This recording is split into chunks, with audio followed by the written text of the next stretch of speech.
गुस्सा कहते किसे हैं, डेफिनेशन क्या है गुस्से की, गुस्से की तारीफ क्या है, थोड़ा समझ लोगे तो इंशाअल्लाह ये चीज समझ में आएगी। अल्लामा इमाम रागिब अस्फहानी रहमतुल्लाह ताला अलैह ने गुस्से की डेफिनेशन ये बयान फरमाई, इंतकाम के इरादे से, रिवेंज के इरादे से दिल के खून का जोश में आना। किसका जोश में आना? दिल के खून का।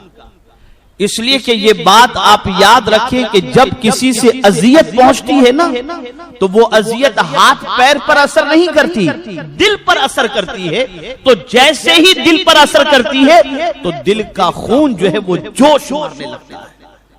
और ये जोश किस लिए मारता है? रिवेंज के लिए, इंतकाम के लिए, बदले के लिए। तो ऐसी चीज को गुस्सा कहते हैं कि रिवेंज के लिए, इंतकाम के लिए दिल के अंदर जो खून दौड़ता है उसका जोश मारना, इसे कहते हैं गुस्सा।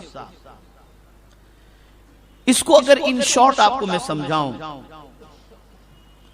तो बहुत अच्छी तरीके से आपकी समझ में बात आ जाएगी। किसी खिलाफे मर्जी काम की वजह से दिल में नफरत और नापसंदीदगी का पैदा होना, उस कैफियत का नाम गुस्सा है। बहुत अच्छी तरह से समझ में आ जाएगी बात। कोई चीज आपको पसंद नहीं, आपकी मर्जी के खिलाफ हो गई, तो अब मर्जी के खिलाफ वो बात हो जाने की वजह से जो दिल की कैफियत बनती है उसी का नाम क्या है? बोलिए, गुस्सा। मिसाल के तौर पर आपको गर्म खाना खाना था, ठंडा आ गया, अब आपको गुस्सा आ गया फौरन, इसलिए कि मर्जी के खिलाफ काम हुआ, मर्जी के खिलाफ काम हुआ। आप चाहते कुछ थे, मिला कुछ। मुझे याद है कि हिंदुस्तान के एक ऐसे इलाके में दावत तबलीग के सिलसिले में जाने का प्रोग्राम बना, जिस इलाके के अंदर बहुत सारे, यानी मैक्सिमम वहां के लोग पढ़े लिखे थे। तो अब मुझे ख्याल ये तकरीबन 15, 17, 18 साल पहले की बात है। मुझसे ये कहकर तारीख ली गई कि हजरत वहां पर पढ़े लिखे लोग ज्यादा हैं, बहुत दावत का काम होगा, ज्यादातर टीचर हैं, स्कूल से ताल्लुक रखते हैं। इस किस्म की बात मेरे सामने बताई गई। तो अब मैं भी थोड़ा अपने हिसाब से कि पढ़े लिखे लोगों के दरमियान जाना है, तो मैं उसी हिसाब से तैयारी सब किया।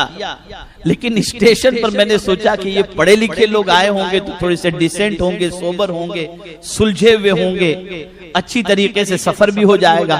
लेकिन स्टेशन पे पहुंचा तो कोई भी नहीं। अब खिलाफे मर्जी बात हुई, सोचा कुछ था, हुआ कुछ। अब मैं फोन कर रहा हूं तो उन्होंने कहा कि गाड़ी में पंचर हो गया, हम लोग अभी यहां से आधे पौने घंटे के डिस्टेंस पर हैं, पहुंचने में हमको टाइम लगेगा। तो अब आप मुझे बताइए, ये खिलाफे मर्जी काम हुआ, गुस्सा आना चाहिए ना? अब जाहिर सी बात है कि जब वो आए तो मेरा टेम्परेचर हाई होना जरूरी था। आप लोग कैसे आदमी हो, पहले से इंतजाम करना चाहिए, ये सारी चीजें होनी चाहिए।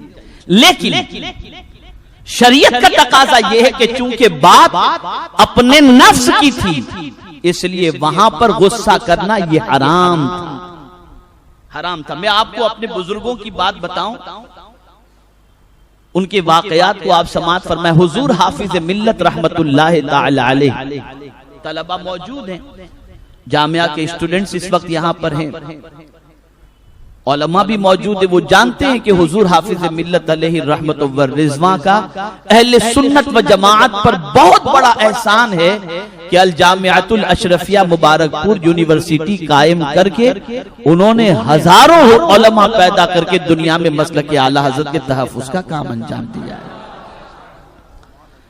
अब हुजूर हाफिज मिल्लत बच्चों को पढ़ाते थे, बच्चे सबक याद नहीं करते थे तो जलाल आता था। अब वो जलाल भी वाजिबी था ना, लेकिन उस जलाल के अंदर भी हुजूर हाफिज मिल्लत अलैहि रहमत व रिज़वान अपने तलबा के लिए जो लफ्ज ज़बान से निकालते थे और इस तरीके से कहकर गुस्से को जाहिर करते थे, वो अल्फाज भी बड़े प्यारे होते थे। जब बच्चा कोई सबक याद न करता तो फरमाते, जा जन्नती कहीं के।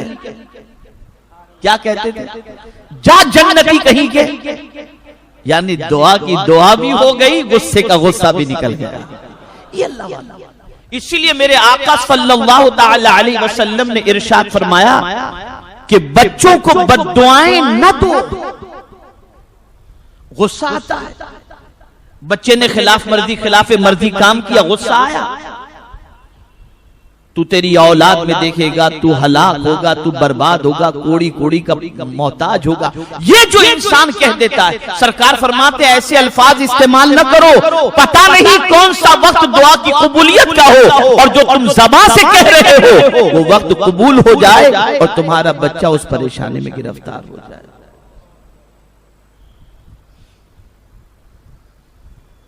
तो बहुत कंट्रोल करने की चीज है ये।